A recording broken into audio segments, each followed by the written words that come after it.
Bismillahirrahmanirrahim. His Excellency President Emmanuel Macron, esteemed members of the French delegation, distinguished guests, ladies and gentlemen, Assalamu alaikum. A very good evening, Shubha Shandar, Bonsoir, Mr. President. It is my great pleasure and honor to host you at this banquet. I recall your warm hospitality at the Alice Palace in November 2021. I am delighted that you have accepted my invitation to visit Bangladesh. The people of Bangladesh join me in welcoming you and your delegation here. France holds a special place in our hearts and imagination. My father of the nation, Bangabandhu Sheikh Mujibur Rahman, was greatly inspired by the spirit of the French Revolution. He dedicated his life to promote the values of liberty, equality, and fraternity in his fight for self-determination. This was also reflected in his historic speech of 7th March 1971, when he said, I quote, "Our struggle this time is for our liberation. Our struggle this time is for independence." Few minutes ago, you have listened the tune. Bangabandhu Sheikh Mujib's call for freedom echoes with global intellectuals like André Malraux, who mobilized a number of young people to fight for our cause. It often strikes me that President Macron, with his forward march movement, carries the proud legacy of Malraux and his followers. We admire you, Mr. President, for the many bold reforms you have undertaken in France. We find you to be a breath of fresh air in international politics. Your push for strategic autonomy legally aligns with our own foreign policy dictum, friendship to all, malice to none, given to us by Bangabandhu Sheikh Mujibur Rahman.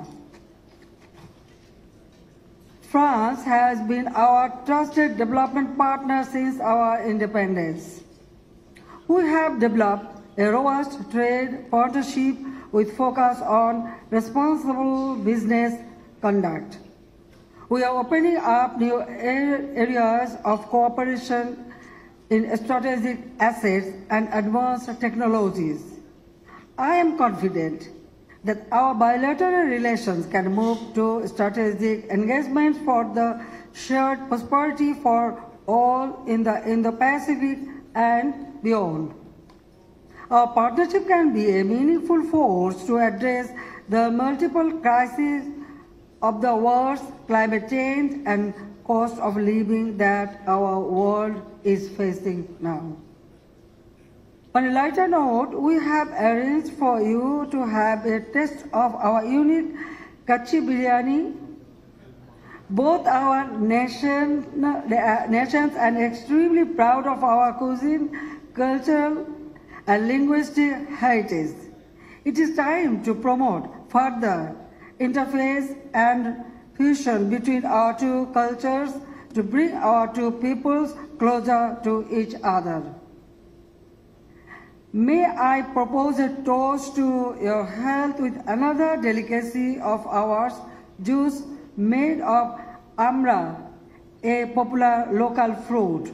May I invite you to come.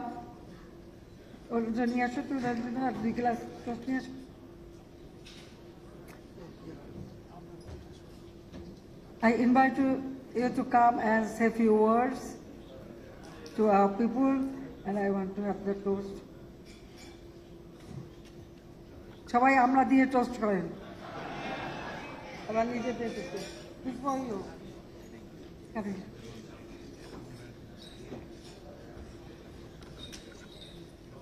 are good health?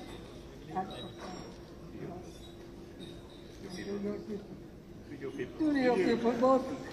Joy Bangla, Joy Bangabundu, and long live forever. May Bangladesh friendship, long live Bangladesh friendship. Friends, Bangladesh friends, friendship, yeah.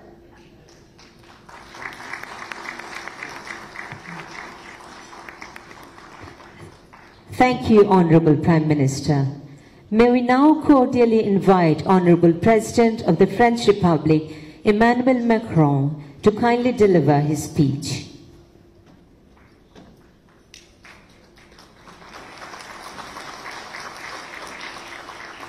Thank you very much, Honorable Prime Minister. Your Excellencies, dear friends, I'm most grateful for your warm welcome in Dhaka and for making our visit a great success. And I would also like to thank our friends around the table, be they from Bangladesh or France, who have gathered tonight in the spirit of friendship at the core of our relations. When I look back at our history, we got closer during the most difficult times, as if, despite the distance, our two peoples share a deep sense of brotherhood. Already in 1757, during the well-known Battle of Plassey, when the East Indian Company was about to build a private empire, the French picked a side and supported the Viceroyalty of Bengal. No offense to our British friends, but I may say we were on the right side of the story. I thought we were far from the current regular contacts between our two societies and our two countries. The first dialogue started at that time between our two people through the ships of traders and soldiers. And only 52 years ago, we realized that we belong to the same family, a family who gathers women and men ready to sacrifice their life for freedom. One of our most eminent intellectuals, André Malraux, you mentioned him, embodied this common ideal during the Liberation War. He said loud and clear, the petitions and speeches won't be enough given the future of the nation at stake. All the young women and men of goodwill should come and fight. Behind this call, there was a genuine admiration for the people of Bangladesh. He admired the bravery and the resilience of a nation strongly to defend the language, its culture, and more broadly, its dignity. He knew the finest flower of your literature too. For the works of the great Tejgaon were translated into French very early on, and his poems were transposed by our writer André Gide. Thanks to the greatest writer, poet, philosopher, and simple genius of the 20th century that was Tagore, the exceptional beauty of Bengali resonates in your national anthem. Chirodin Toma Akash, Toma Batash, Ama Pani, Baje Baji.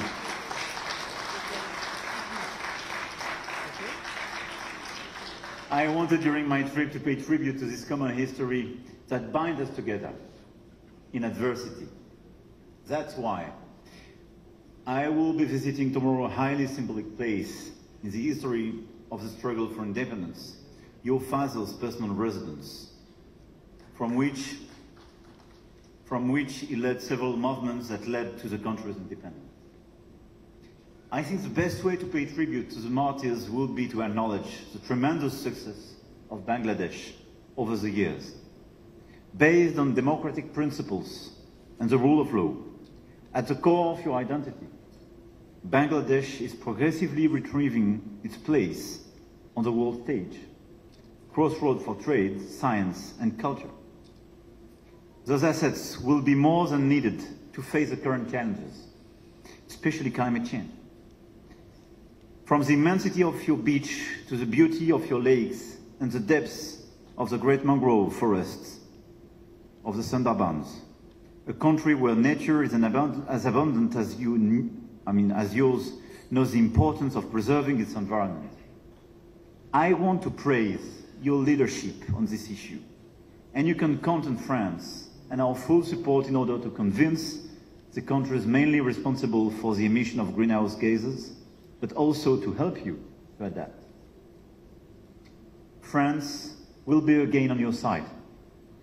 In a region facing new imperialism, we want to propose a third way, with no intention to bully our partners or to lead them to unsustainable schemes.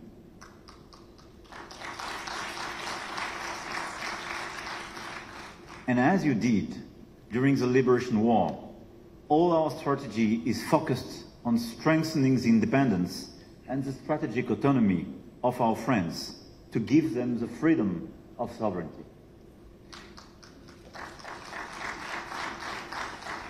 And this way, definitely, climate change, a sustainable approach from a geopolitical point of view in this region, is possible because what you did during the past decade is just a unique economic success. And I want to commend you as well for your fight against poverty and your incredible results from an economic point of view. More than 3 decades after François Mitterrand's visit, we are opening a new page of our long-standing relationship.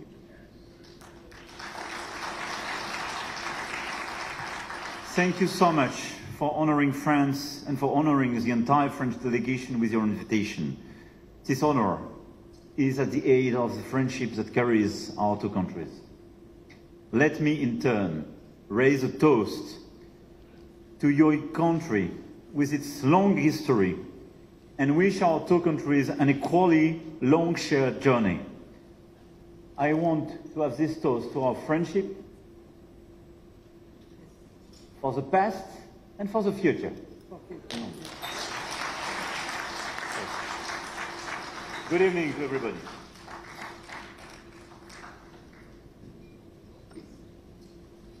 Thank you. Thank you, Your Excellency, for your beautiful speech.